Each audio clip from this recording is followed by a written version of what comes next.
what are you seeing in terms of shifts with the algorithm and how it pertains to Instagram over the last few months? Yeah, I mean, high level, Instagram 3 billion users, Facebook 3 billion users, YouTube 2 billion users. Those are the top dogs still. Like people think that Instagram's dead or YouTube's dead, and you have to focus on other platforms. Like I'd say 80% of our efforts is on Instagram and YouTube. Well, the platform that I think is slept on is Facebook. 3 billion users, the same amount of users as Instagram, if not a little bit more. And the supply of content is a fraction of what it is on Instagram, like insanely low. And we've been posting 5 posts per day on Facebook for the last 6 months, and we're averaging 200,000 followers a month added just on Facebook specifically. We just hit, I think it was 1.8 million followers on Facebook. And those people are actually real people. And most of the time they're a more mature audience because, you know, they're a little bit older. The demographic's a little bit older. So yeah, I think Facebook is slept on. I still think Trial Reels is slept on Instagram. You know, obviously you can't repost your best performing content like you used to in April of this year, where you could just like spam the same video 6 times and get insane amounts of views. But now what we do is what we call re-edits. So if you change the caption, you keep the same hook, change the caption, and maybe change the music in the background. We've been able to get, you know, consistent 50, 100, 150K view trial reels, you know, 5 a day, 6 a day, pumping out volume. So that's kind of like high level platform state of the union. Yeah, I love it, dude. Yeah, I agree with the Facebook thing. You know, if you guys are posting on Instagram, you might as well sync it up to your Facebook. It takes 2 seconds. Once you sync it up, it automatically, anything that goes out on Instagram, whether it's a story, a reel, or a static post, it goes out on your Facebook as well. You might as well do it. One thing that you mentioned, which I want to get into here later in the call, that we started using, and I want to shout you out for this on the last call, you said on YouTube, start taking like the Twitter posts and repurposing those on YouTube. We started doing that. I have a VA that goes and takes a screenshot of all my like Instagram, Twitter posts, and she just goes into our YouTube account and posts it every single day. And that's been getting like engagement, and it's been getting us a lot of new subscribers. So thank you for that tactic right there. Yeah, I just filmed the video before hopping on about the one community post on YouTube that got us 200,000 subscribers. 200,000. That's not 200 subscribers. 200 one post. Subscribers. One post. 1.6 million likes. 14,000 comments on one community post. Community posts are slept on. If you get a community post that goes viral on YouTube, it will get 10, 20, 30 million views. And like you said, you know, even if you just post daily, like repurpose your Twitter content, your Instagram carousels onto YouTube community, you're still going to get distribution, right? And those are real people. So yeah, YouTube community posts are definitely slept on too. Yeah, I love it. Okay, so what is counterpositioning, and what can one of us do to really counterposition in our niche? Fucking love that question. Yes, counterpositioning, positioning against. So the big idea is people make content about different topics, right? And we can talk about topics all day. That's kind of the one lever that I pull to get videos to perform, because most people think that you know, hooks, content, stories, good delivery is what makes content perform. But at the end of the day, if you strip it all away, the one thing that I would focus on at the top of the pyramid is topics, right? What are you actually talking about? Now, if you talk about a topic the same way that everybody else on the internet is talking about a topic, then you're just going to blend in. You're not going to stand out, right? But let's take fitness coaching, for example. If you say, you know, here's how to get abs in 90 days on a video, then that topic is that has a lot of depth, right? Yes. But if you just say the same thing that everybody else says, which is abs are made in the kitchen, right, and do some sit-ups, then you're just going to blend in. But if you position against those things and you say, look, no matter what you eat, no matter how many sit-ups you do, you're not going to get abs, because the best way to burn calories in today's day and age is your what is it? It's like not when you're working out, like how many steps you get in a day, right? Like your maintenance calorie being lower, right? And that's an example of positioning against. You see us do this in our content, right? Where in a world, especially 2 years ago, everybody was promoting hustle culture. Everybody was like, you just have to work harder to get rich. And Dan comes in and he says, no, you have to buy back your time so that you're not focusing on low leverage activities, so that you can actually focus on building the business. And that will actually make you richer, right? Where every hustle bro is like, hey, you have to work 16 hours a day. Dan's like, I work 36 hours a week and I make $100 million, right? You come in counter positioning, and what that does is it resonates with a certain segment of the audience, and you stand out. You're not a white sheep in a field with other white sheep. You're a black one, or a purple one that stands out from everybody else. Yeah, that's really good. I think another example of this counter positioning and how I use it is in the real estate space, right? So Airbnb was a really big boom. A lot of Airbnb investors all over the world. There's 8 million Airbnb listings. A lot of people selling Airbnb coaching, and I'm like, hey guys, Airbnb is going away in a lot of markets around the country. Let me put you on this new game, and I'm on the boutique hotel game, and that's a way that you can counter position in the real estate space. So I think the takeaway here is whatever niche you're in, find the unique counter position and find a way to be contrarian in the marketplace with your viewpoint, your standpoint, and that's going to automatically get a tick up in views and engagement and that sort of thing. 100%. Okay. And if even the more aligned with your unique story, the better it is, right? Like there's a story around how you found boutique hotels to be the best way to make money in today's day and age. There's a story around how Dan, was struggling and then found a better way to buy back his time to grow businesses. As long as it's aligned to like who you uniquely are as a person and what you believe in, then that counter positioning is going to fucking take off, because nobody can take your story away. That's all you have. That's really good. How do you guys break down the different buckets within Dan's content? Because a lot of people ask me, they're like, hey, I'm just getting started as a content creator. How do I know what type of content I should be posting? And I know you guys do a really great job of splitting it up into really 4 buckets. What are those 4 buckets, and how do you guys approach them?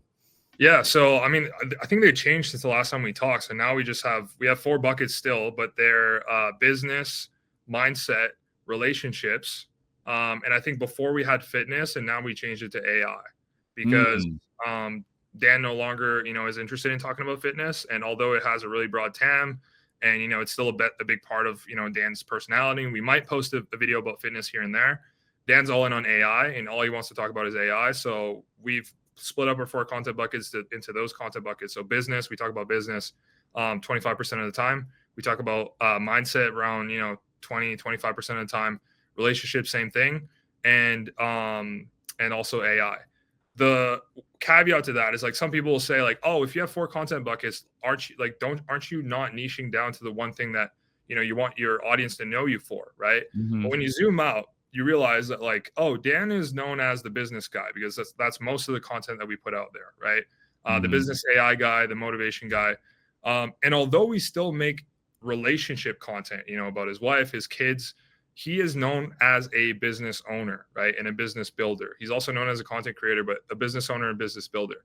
The reason we still do those relationship videos is because the people that we partner with, the people that buy our programs, the people that actually are Dan's friends, right? They also have relationships. They also have kids. They also have mindset problems. And I think sometimes people talk too much to just the one problem their audience is facing, right? Like, here's how to scale a business, where they forget the humanity of all their audience, right? What are the challenges that your audience struggles with, maybe outside of their niche, right? Maybe outside of boutique hotels. What's the problem that your audience struggles with? And Rich, you do this perfectly with the podcast, where you bring in other experts, right, to teach them about those things. But that's how I try to think about content. It's like, what are the 4 content buckets that we want to hit on, and then try to split them up in a healthy way, and still make content about things that you wouldn't necessarily teach people about in a one-on-one, coaching call. But, as long as you do it from a place of personal story, and not like, here's how to raise your kids in 4 steps. Yeah. And you say, like, I don't give a fuck about my kids' school grades, for example, right? For Dan, just personal opinion. And then the reason for it is because he'd rather teach them real skills of how to make money in today's economy. Then that's just personal experience. And some people resonate with it. Some people won't. That's totally fine. I love that. So where do you guys shoot most of your content, and how do you guys kind of approach the week in terms of like a shooting schedule or content schedule, if you would? Because I see you guys out on the streets doing meetups with a McLaren, and you got the Yeah. kids there. The kids are asking strategic questions, and you're chopping that up into content. Yeah. And then I see you guys doing some stuff that looks like you're like in a podcast. Yeah.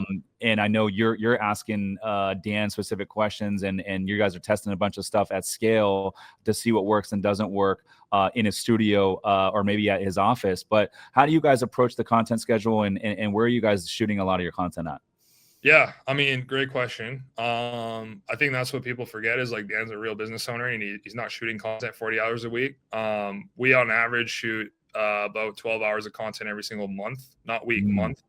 So that's about 4 hours or 3 hours of content a week, right? So it's not a ton, right? People think that Dan's in the studio all day, every day, shooting content. We make 196 pieces of content per week in 3 hours a week, right? That's so good. How we split that up, usually we do weekly content, but then recently because he's traveling the world, if you guys follow him on Instagram, he's in Singapore right now, going to Australia. Once a month we'll go as a media team and we'll kind of nest up, get a studio, and then shoot for a whole week, right? We'll shoot the 12 hours of content that we need for the next month in a single week, right? So what that looks like is literally just doing 4 days of content for 3 hours a day every morning, right? It's not sitting in the studio for 8 hours a week. And I think that's what people forget is like there is a point of diminishing returns where you can be in the studio for so long, and this is what we learn, where you're not necessarily being productive anymore, right? Like if you're making a YouTube video, like the longest I've been able to keep somebody in the pocket, like to be able to actually deliver with energy and authenticity, has been around 3 hours a day. So after that 3 hours, it's a write-off. So I'd rather just get 3 hours a day in the first thing in the morning. And then after that, do whatever you want. We'll recoup tomorrow. Right. And yeah, for the different formats, like we shoot our YouTube videos, they're pretty outlined before we go into it. We have a certain process of how we outline YouTube videos, and then Dan comes to the shoot. He's ready to shoot. And then he just does, one YouTube video every hour. For 3 hours, and then we piece, right? And then the second part of the week is usually where we do our short form shoots, and those are a little bit more free form. Well, I'll maybe be on a podcast like with him like this, and I'll ask him questions about topics, right? Topics we talked about earlier that I know are going to hit on social media, and I have a certain process that we go through on the ideation side of how we come up with those topics. And then I'll do some follow-up questions, maybe get him some hooks, and that's probably that short shoot is probably about 50% of our content that makes it on, for example, Instagram. And the other 50% is what you mentioned earlier, like those on-street interviews, the repurposed stuff from him on stage. That's just literally a videographer following him around, right? And that's just, we have a team of, 15 people here in Canada, and I fly people around the world to go meet Dan, to go like film him in his environment with, if he's doing something with kids, or if he's doing something with real business owners, where he doesn't have to create content. He can just be himself, and then the content gets taken from him. And if you guys can take one thing away from this whole session, it's you have to become the content before you can create content, right? Dan is the content first, right? He's not a creator first, because if he was focused on like, hey, how can I make the best content, then he wouldn't be authentic, right? And I think that's what people resonate with him mostly in those like interactions with the kids, or him on stage, or even him on a podcast, is he shows up to serve. And he doesn't necessarily have an agenda of like, here are the hooks I'm going to use, or here are the stories I'm going to use, or here are the lessons I'm going to share. Where he just shows up, he's himself, he is the content, and then we're able to pull those moments, and they go extremely viral. Like our best videos, consistent million view videos, have come from those organic interactions with kids, because we found that format, and that format works. Yeah, that's really good, man. How often is he doing these meetups with the kids? We do monthly. Yeah, monthly. We do it once a month. And like the funny story about that is that he had been doing those for I think 6 months before we ever started filming them. And I was sitting in the studio with my team, and I was like, team, we got to make like more authentic content. And one of the guys on my team was like, bro, why don't we just film the youth event? And I'm like, oh, it's going to be complicated. Like we have to get waivers and the parents to sign because they're underage and blah, blah. And he's like, dude, let's just try it. And I'm like, okay, fine. So then in the sign up form, I like put a waiver in. We filmed the thing. The first video we posted from that first event got over 1.5 million views. Just the first video. And at that point, I was hooked. I'm like, this is gold. And since It's a then, good switch up. since then we've posted over, I think, 100 of those videos, and they get 1 million views almost every single time. Yeah, it's a really good switch up from the standard, sitting in the podcast set type of content or the 100%. talking head stuff. 100%. Okay, so a couple things in there. You mentioned you guys are meeting up once a month, and shooting 12 hours of content, 3 hours a day for 4 days. On the front end, you're going to do the YouTube videos, and then on the back end, you're going to do the short form. So kind of a two-part question. But first, let's start with the short form. How are you guys, or how are you approaching the ideas for the short form? Obviously, I know you guys have content that in the past that's worked and doesn't work. But like, how are you consistently coming up with new ideas and new hooks and that sort of thing when you approach and shoot the short form content with Dan? 100%. And my answer is boring, but it's timeless. And it's the concept that most people think that making great content comes from a hook, a story, an analogy, the content itself, right? A good lesson. Even, if you're making a YouTube video, people think that the thing that makes YouTube videos perform is the title and thumbnail, right? But when you distill it down to its core essence of why a video got 1 million views, or why a video got 10,000 views, or why a video got 1,000 views, most of the time it's the one thing. The one thing is the topic, right? The idea, the concept, right? There's different words to describe it, but it's essentially, what is this video about, right? And we spend an exorbitant amount of time on just topics, right? For our YouTube videos, we go through, no joke, probably 8 to 10 topics for every single video that we actually produce. So think about that. For every single, and like, I'm talking real, like putting it together, doing the research, pitching it on a meeting, and only 10% of the ideas that we pitch actually make it through the filter of the team, which is this something that we want to produce? So I think people over produce or over work on the editing, the hook, the story, the analogies, all the stuff, right? Where if they just changed how they looked at topics, they would get things that perform way better. And those topics need to have what Patty Galloway calls CCN fit. So CCN fit is it has your core audience fit, right? The people that have been following you for a while that buy your stuff. Your casual audience also are interested in that topic. So, people that aren't necessarily your ICP, ideal customer profile, the person that buys from you. But they still watch your content casually. And then also the new audience, right? The people that have never seen your face, do they resonate with that topic, right?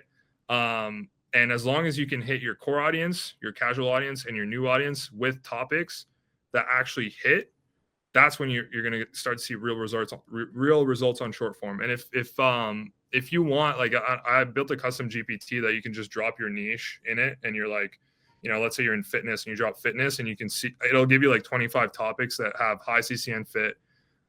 If you want that, just find me on Instagram, Sam Gaudet, just message me topic, and I'll send you the custom link after this call. I love that. But I built that because I was like, I'm tired of just like copying other people, and like copying formats. What I want to do is just find topics, right? Work backwards from the topics, and then create content from that, right? Because the format you can change, right? But the topics are timeless.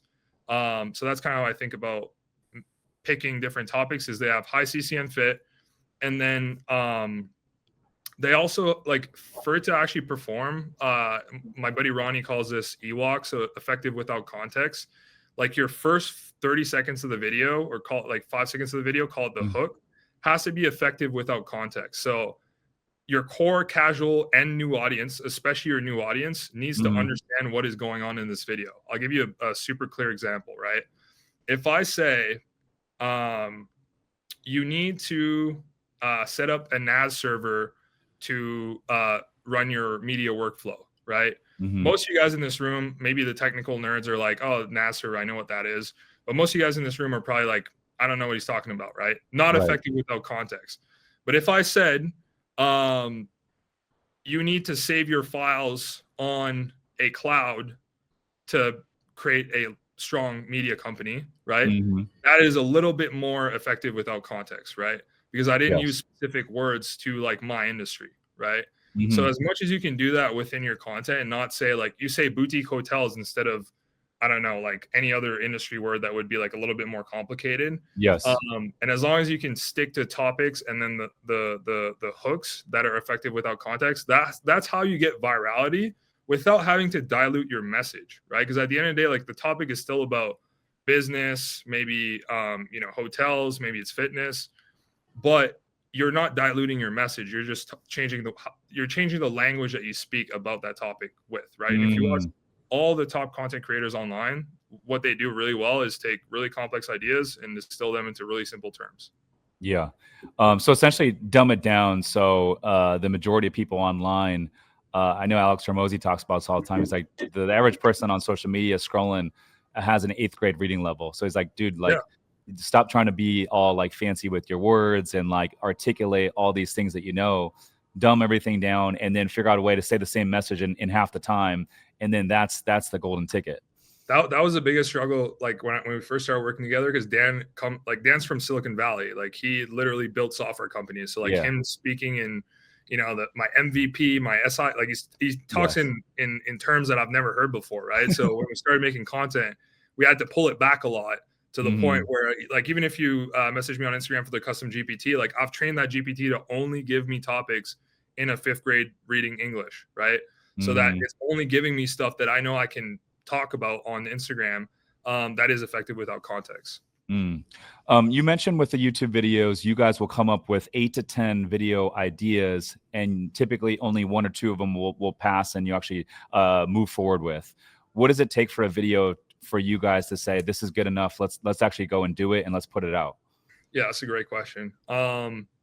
So we have this thing called 4-on-4 validation. Mm-hmm. So as we there's different ways to kind of get inspired by topics. And if we're going to talk about something, any piece of media, especially in a YouTube video, it has to have performed in the last 4 months. And there has to be 4 examples of that for it to pass Mm. the next stage. Right. And that's just like Mm. bare minimum. Right.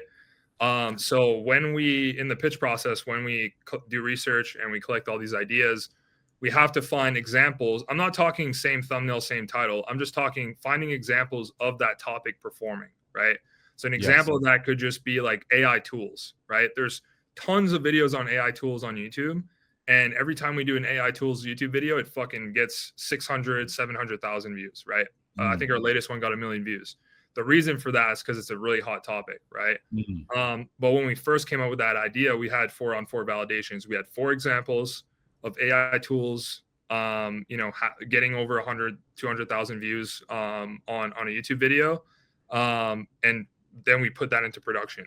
Now, Mm. if all our 10 ideas have, 4-on-4 validation, now it's just, I want to see how convinced my team is that it's going to actually perform, right? Because for us, like we're spending real money on every single video, like multi 5 figures per video. Yeah. And I want to make sure that shot on goal, my team feels very, very confident that it's going to get over 500,000 views, because that's kind of like our threshold of like what a win is, Mm-hmm. for now at least.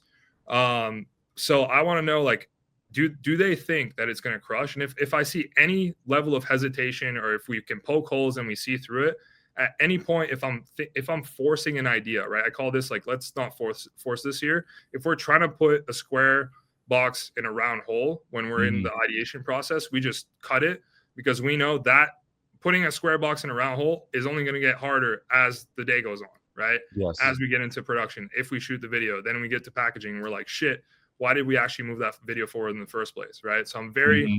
I think a lot of people are more worried about the details at the end of the process, right? Where, they're about to post a YouTube video, they're about to post a reel, and it's like, shit, what should I caption this, right? Or shit, what thumbnail and title should I use? Where Mm-hmm. I'm more worried about the details at the start of the process, right? By the Mm. time it gets the title, thumbnail, when I'm, hot take, captions don't matter on Instagram. Like I'll say it out loud right now. Mm. I like by the time I'm posting a reel and I'm writing the caption, even for myself, like I'm not even thinking about what the caption is. I'm just going to be like, oh, this is my whatever. You know what I mean?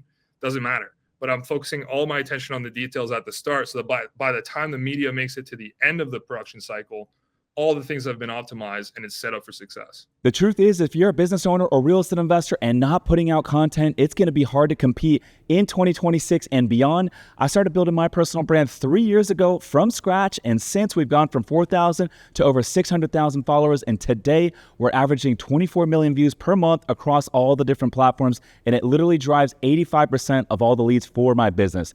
This is why I started the 7-Figure Creator, a private community with 130 plus business owners and investors. We focus on how to scale your personal brand from social media, podcasting, and ultimately how to monetize all that attention to get more leads for your business so you can make more money and ultimately buy back your time. So if you're ready to take the next step, DM me on Instagram at Rich_Summers, DM the word action, and I'll send you all the details. Now back to the show.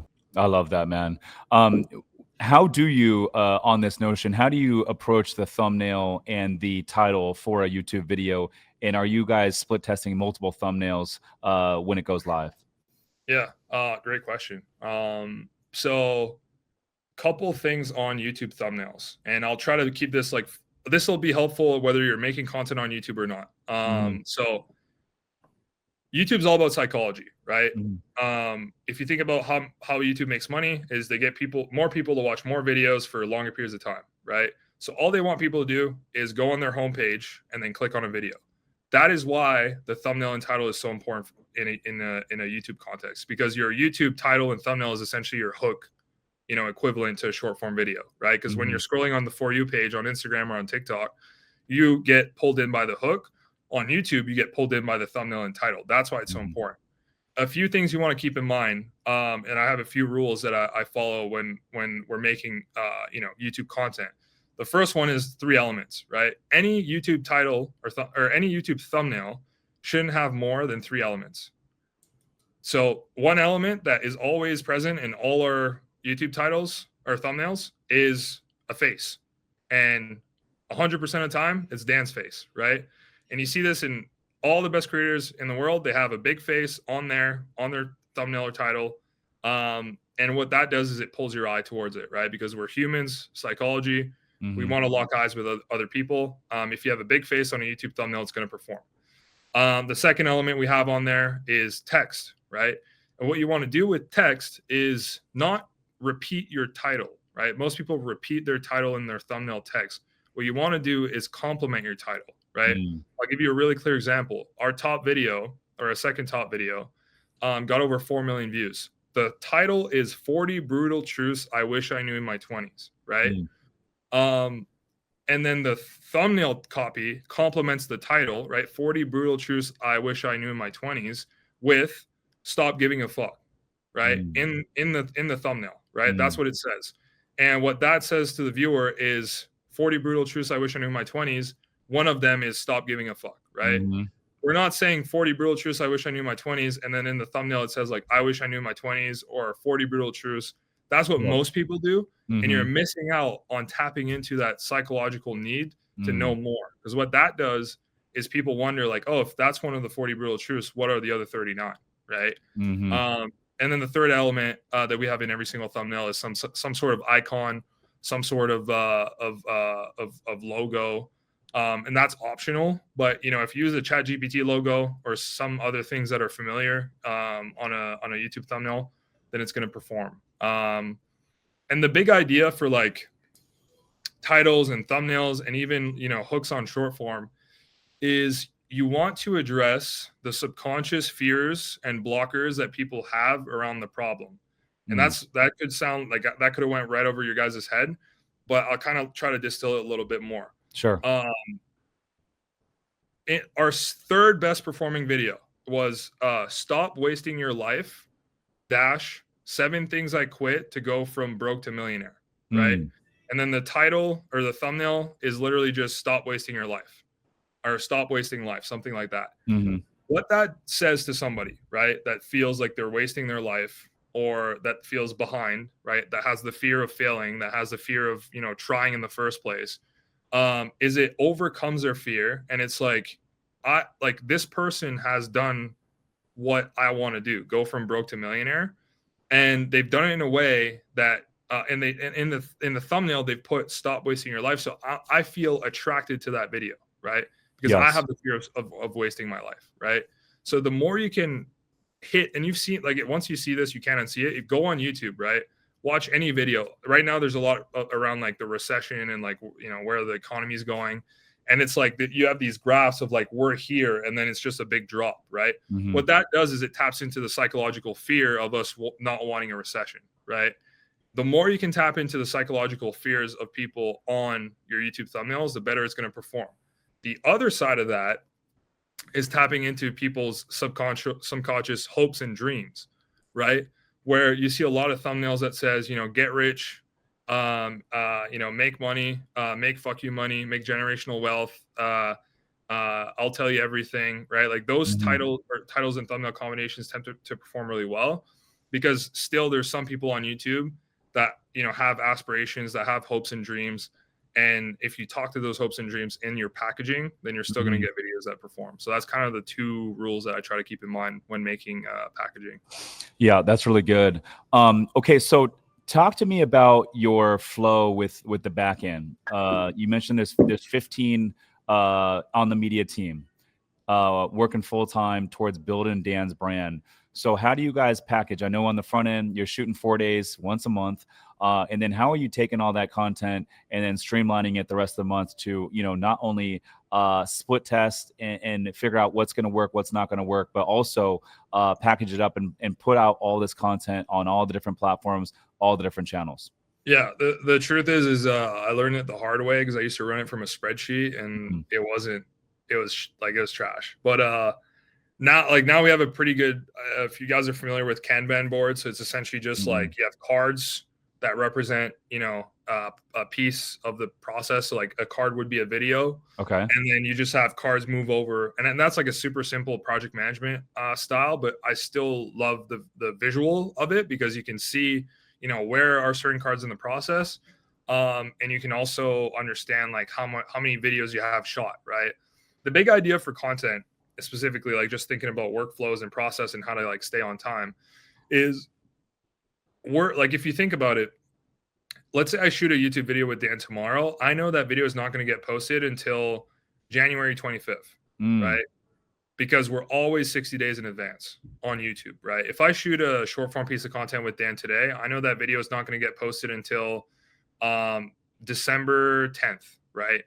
Because we're always 2 weeks in advance on short form content. And the more you can, stop chasing your tail and get ahead a little bit, which means making 28 pieces of short form content, right? That's, divided by, if you do 2 a day, times, that's 14 a week, times 2 weeks, that's 28. If you have 28 pieces of short form content, and then YouTube videos, depending what your posting schedule is, if it's one a week, then you have 8 videos, right?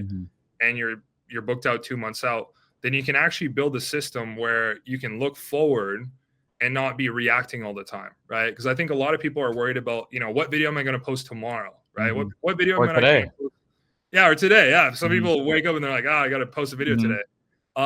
But what I'm more interested in, especially if you're building a real media company, is like, what video are we posting in 2 weeks, right?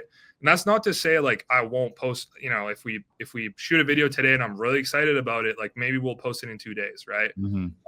But I'm never chasing my tail. And that way you can create an environment where you reward your team when you actually hit deadlines, right? And that's how I think about, and then we can talk about more of the details too. Like, we shoot a YouTube video, it goes into the server. There's a Notion card that gets added to the Notion, and then it gets moved over to editing, right? And it gets assigned to an editor. Then once it's done, the editor's got it ready for review. It gets sent to the project manager for review. Then once it's approved, it gets moved over to approved. And we always at all times have, this is a big idea, 2 videos approved at all times for our long form. So the video that went out this morning on Dan's YouTube, it's been approved for over a week, right? Like, it's because we post 2 times a week. It's been approved for over a week. That means it was just sitting there waiting to get posted. So that way, if at any point, our editor gets sick, my manager gets sick, there's an error in the edit, we have to revise, like, we have time. We have over a week to get it together. that's how we've been able to post, you know, at this point, 104 videos every single year, consistently, right? And then for short form, it's a little bit more complex because short form, I look more at like short form content more as a pool, not necessarily like a, you know, I don't look at it more as a process because we don't have like, I don't create a Notion card until we start the edit. So let's say we shoot, you know, we shoot short form reel shoot. So we got like 15 reels from that. And then we shoot like Dan at the kids event, and then we shoot like Dan on stage, right? All those events, we call those events, have a number, right? So let's call it 1, 2, and 3.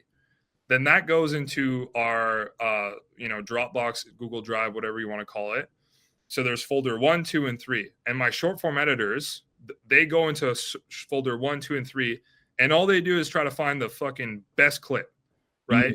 So that way I'm optimizing for what they're inherently, you know, compensated on, because I pay them, you know, when they get a 1 million view video.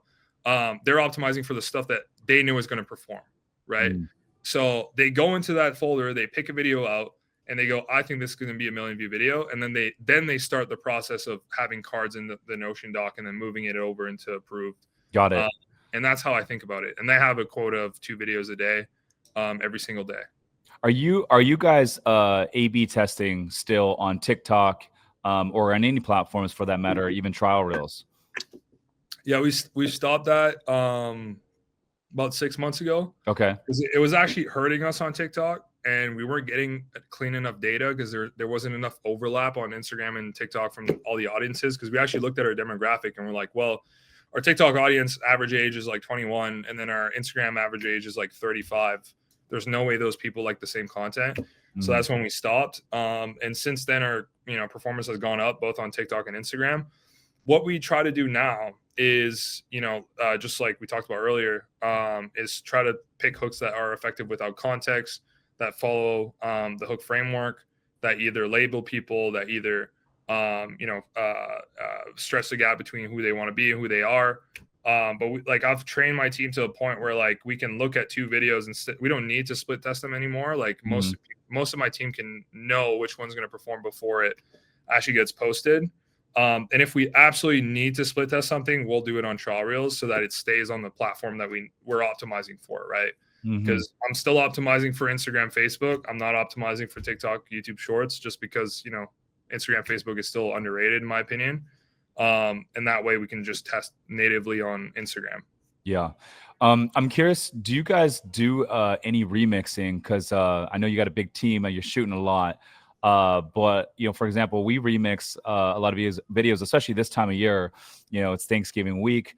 We're going in the holidays. You know, I get my team out of the office during the holidays, Christmas, New Year's, all that sort of stuff. And so, you know, and I take a little break from shooting podcasts and content as well. And so we'll take all the best performing videos of the entire year.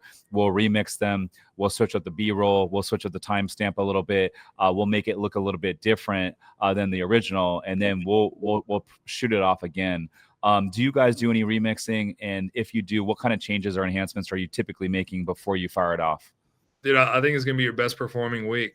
Because we leverage, I call them reposts, remixes, re-edits, like all the same. We post at least two a week, like every single week. Every week. Okay. If it's our best content, why would we not post it again, right? And I think people are like, oh, people have already seen this. You know, people they have all these objections around it. But I'm like, look, like if you went to see a concert, right, of your favorite artist, right, and think about your favorite artist right now, and they didn't play your favorite song, how pissed would you be, right?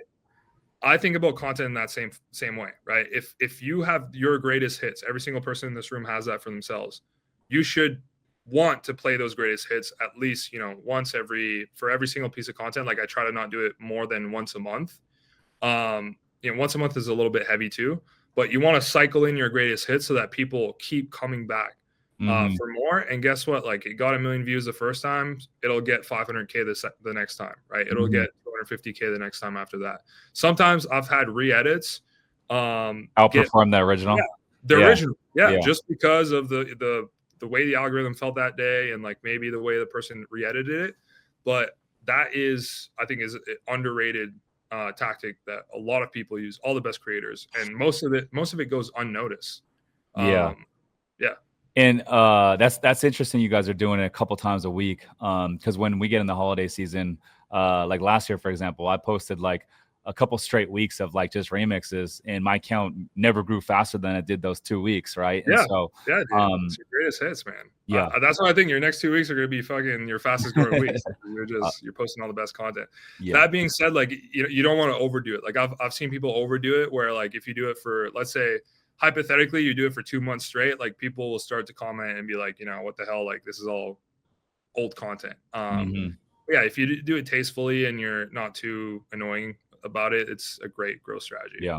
Last time I talked to you, you guys were, had conversations going on in the DMs with setters. You said Instagram, and I believe you said TikTok. Those were the only two platforms, and maybe LinkedIn. Is that still the case? Yeah, just we don't do a ton of TikTok anymore. I'm Like sorry, same thing. LinkedIn. LinkedIn is what Yeah, you said, I think. yeah. We do Instagram, LinkedIn, email, SMS. The big thing is like we believe in serving over selling. Like our sales reps are trained to just offer value first, and then after that, if people want to lean in and buy coaching, they can. And that's kind of how we've been able to build a cult following too. Like our unfollows are very low. People in Dan's world love Dan because of that kind of mindset. And, every single interaction we have in the DMs is a reflection on our brand. So we want to make sure that anytime that, we're having a conversation, it's like, hey, what are you struggling with? Like, okay, cool. You're not at revenue yet. Cool. Like, let me grab you a YouTube video, and they get a YouTube video that's about like getting from the place that they are to the place they want to be. And they're like, hey, watch this. Let me know your biggest takeaways. And yeah, dude, we pay our setters like they're all Canadian. They're all sitting, right next to me. And we pay them a little extra to just help people out, because we know like if it was up to Dan, if he had all the time in the day, he would be sitting in the DMs helping people out. We're just trying to scale that, right? We're trying to have people involved and help, us share in the mission. Yeah. Out of curiosity, the blue shirt with Dan, how strategic is that? It was an accident. Yeah, it was an accident. It was an accident, but it was kind of, we were sitting at dinner once. This is around 2.5 years ago, 3 years ago. And I just said, like, because I saw these other creators that had like their thing. Yeah. I'm like, Dan, we need a thing. Like we need a thing. And he's like, I don't know. Like I'm a pretty boring guy. Yeah. And I'm like, well, like that blue shirt, like it's the same color of your book. You should just wear that blue shirt everywhere and make it a thing. And yeah, we just started doing it, like almost like laughing about it. And now, like surprisingly, obviously it's caught on. And when other people wear a blue shirt and they take pictures and they're like, Dan Martell, right? With the blue shirt, the beige khakis and the white shoes is kind of the outfit.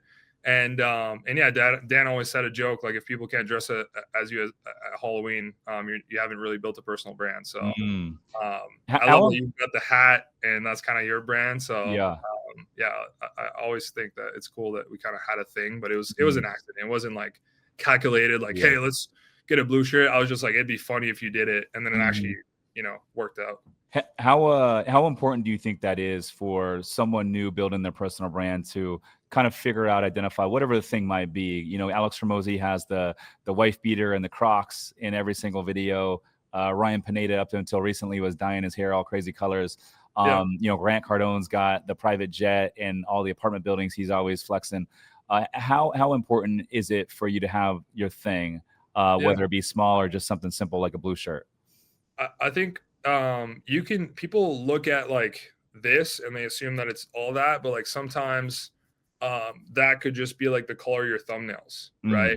Like it could just be, how you design your website, right? And that's just all branding, and all branding does is it builds awareness and a reputation, right? So like when people see this logo, for example, they associate that with like trust and Dan Martell and like buy back your time and being like becoming the best version of yourself. And I think a lot of people the thing doesn't create the movement creates the thing, right?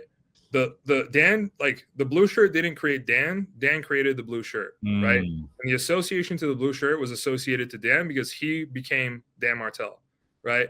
And the mistake you can make is amplify things by accident, right? So I would try to find that thing, but don't think that that thing is going to make you, you know, the wife beater didn't make Alex Hormozy get 4 million followers, right?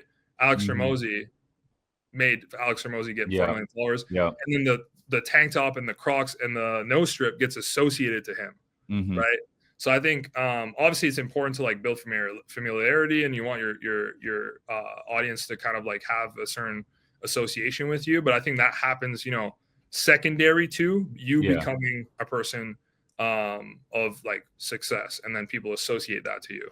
Yeah, I agree. I want to open it up for Q&A in just a sec, but before I do, Sam, I want to highlight this because I think it's very important for everyone here. You know, Dan was putting out content for quite some time before he really started having his come up here in the last couple of years. Hormozy talks about this too. I mean, for Alex Hormozy, he says it. He's like, dude, I had a podcast for 4 years where we never cracked more than 3,000 downloads a month. And he had been putting out content for a very long time before anyone started to really take notice or even start sharing his stuff. And so same thing with Dan. I mean, I think people forget how long was Dan putting out content before he really started to kind of make his rise over the last couple of years? So I've been working with Dan 8 years, and I found him on YouTube from a YouTube video that had around 2,000 views.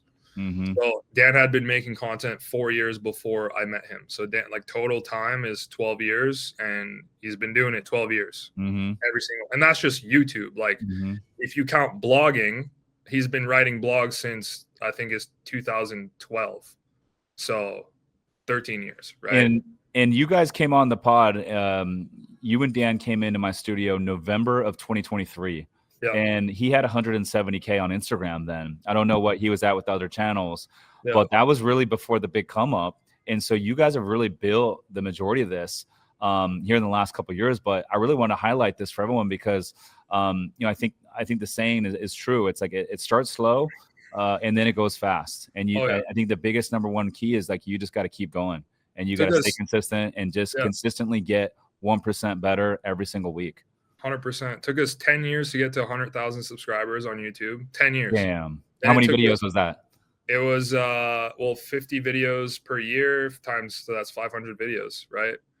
And then took us 1 year to get to 1 million from 100K, and then it took us 9 months to go from 1 to 2. So it's exponential once you get it up there. Yeah, start slow and then it goes fast. I love